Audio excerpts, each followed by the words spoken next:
Hello friends, यदि आप कोई प्रॉपर्टी परचेज़ करने जा रहे हैं, उसकी रजिस्ट्री करवाने जा रहे हैं, तो सबसे बड़े फ्रॉड जो एक ही ज़मीन की दो डबल-डबल 3-3 बार रजिस्ट्रियाँ जो हो रही हैं, बाद बाकी सब रजिस्ट्री आपकी कैंसिल हो जाएँगी, उससे आप कैसे बचें और भाई कैसे चेक करें? देखिए, आप यहाँ पे सामने देख सकते हैं, ये थोड़ा ज़्यादा स्पष्ट है इसलिए मैं इसका आपको उदाहरण देता हूँ। ठीक है, यहाँ पे आप देखिए साथियों, रजिस्ट्री संख्या 5307 और 5440, इसमें जो है विक्रेता एक ही है, ठीक है? क्रेता अलग-अलग हैं।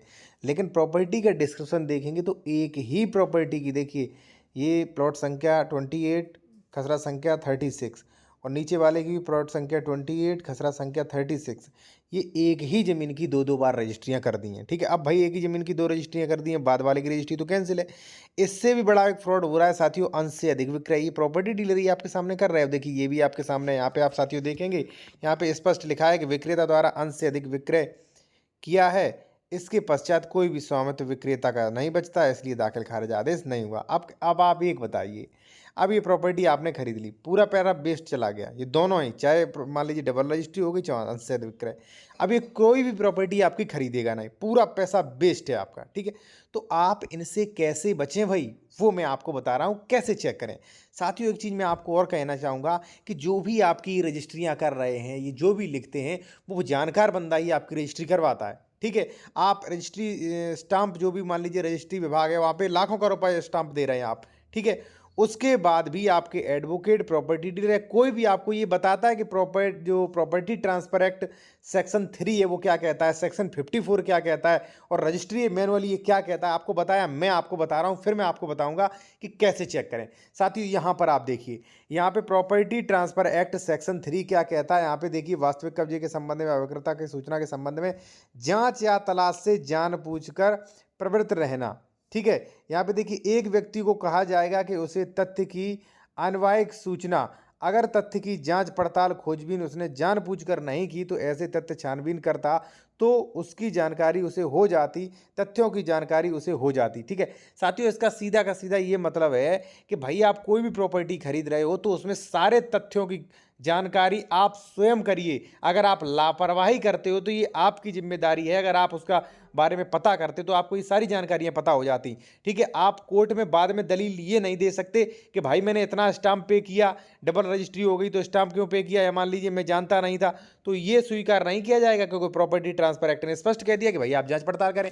इसी के साथ साथ साथियों, आप जब रजिस्ट्री ये देखेंगे, रजिस्ट्री का मैनुअल, ठीक है, रजिस्ट्री की ऑफिशियल ये देखेंगे तो वहां पे क्या लिखा है, देखिए, नोट, अचल संपत्ति विक्रय में क्रेता द्वारा उपरोक्त सावधानियां स्वयं अपनाया जाना है। विक्रेता के स्वामित्व अधिकार से संबंधी किसी भी प्रकार की त्रुटि या कोई भी दिक्कत हुई तो स्टाम्प एवं निबंधन विभाग यानी कि रजिस्ट्री विभाग उत्तरदायी नहीं होगा।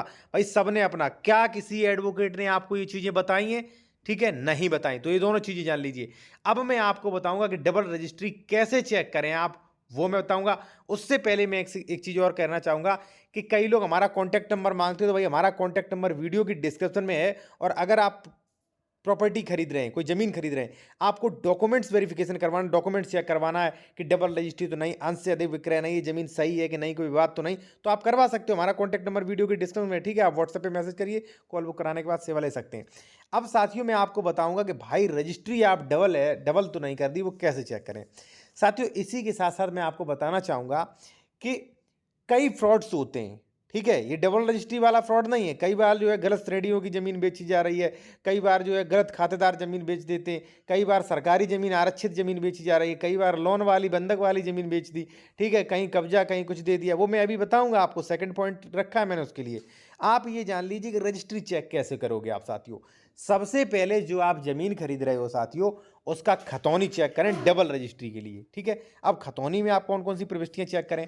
सबसे पहले तो आप ये चेक करें कि जो बंदा आपको रजिस्ट्री करेगा, जो कह रहा है कि मैं आपको स्वामित्व ट्रांसफर करूंगा, उसे एक्चुअल में स्वामित्व मिला कहां से है भाई, ये भी तो चेक करिए। ठीक है, आपको लग रहा है कि उस बंदे को ए व्यक्ति ने स्वामित्व दिया है, तो ए व्यक्ति को कहां से मान लीजिए वो मिला था स्वामित्व, कहां से बेचने का अधिकार आया? क्या उसने दान में जमीन ली थी, वसीयत में जमीन ली थी, क्या उसने खरीदी थी, क्या उसकी पैतृक जमीन है? तो उसका उसका प्रूफ देखिए। अब मैं आपको एक स्टडी वाइज बताता हूं। देखिए, सबसे पहले आप जाते हैं, ठीक है, तो आप खतौनी देखिए। ठीक है, अब साथियों, खतौनी में आप सबसे फर्स्ट से चेक करिए किस फसली वर्ष का डाटा है, ये श्रेणी नंबर क्या है, खातेदार का वर्ग क्या है, ज़मीन ट्रांसफरेबल राइट्स वाली है, नॉन ट्रांसफरेबल वाली है, ये चेक करिए। उसके बाद उसके नाम म्यूटेशन हुआ है कि नहीं, ये चेक करिए, ठीक है। उसके बाद उसका गाटा सही खातेदारक तो नहीं, धारा 116 117 की कार्रवाई हो चुकी है कि नहीं, क्या स्टेटस है, उसके सारे आदेश और उसकी टिप्पणी देखिए, ठीक है। कोई ऐसा आदेश तो नहीं हुआ है जो मान लीजिए निरस्ती का कोई वाद विवाद चल रहा है, ऐसा तो कोई आदेश नहीं हुआ है। ये सारी चीज़ चेक करिए, पहली चीज़।